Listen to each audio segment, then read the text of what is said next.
तो देला तबे धनियाᱧ कुट अगु ᱠᱟᱜ ᱞᱮᱜᱮ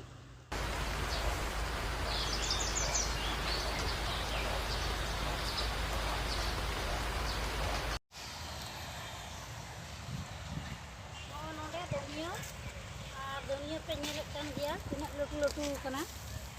नोवा तेगे तिहिन दो चौतिन बनावा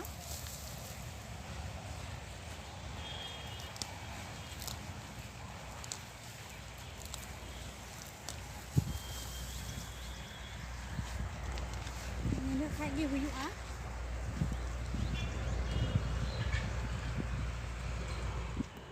ini तो कदा नितो नोवा बेटन जे दावा suka dia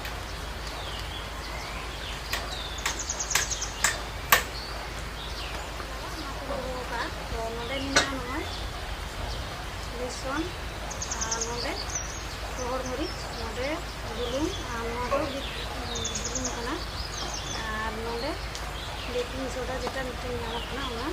node gol meric gundo node mauda node chawle gundo na sath node dhania gundo और धनिया तो नवा को भी लगावा बकरी जो का बना रही ना बेसन दिए भाई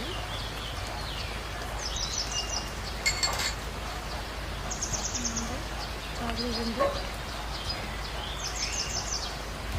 मैदा और मरीच गुंडे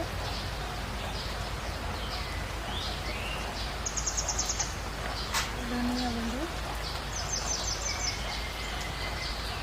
गोलमरीच गुंडे थोड़ा गाय बेकिंग सोडा और साथे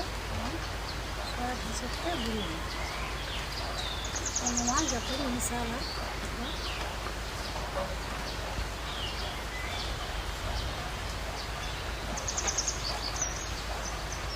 मिसाल हुई कना मिसाल कना और जेटा बाटी ते बेसन एम लेदा ना बाटी तेगे बाटी दाना इसको मसाला थोड़ा थोड़ा तेगे दाना एमा हुआ तो ना केटेगी और भी बाटी एमा ना दो बाटी सपी मसाला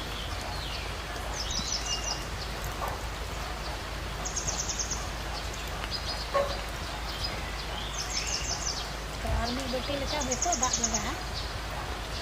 सुटी कटिंग नेलदा कटेगी ना तो जे बाटी ते बेसन बसोना तो ना बाटी हिसाब तेगे पे बाटी दाग लगा भागेदा सुलगन दूल कदा नोडे हाकिन चंदाव कदा नवा रे सुनुम दूलगा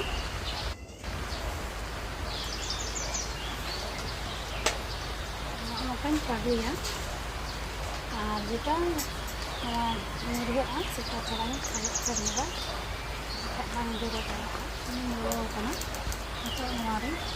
भाजाया जो के मकान भाजाया हल्का आटा तो मकान रुकोगा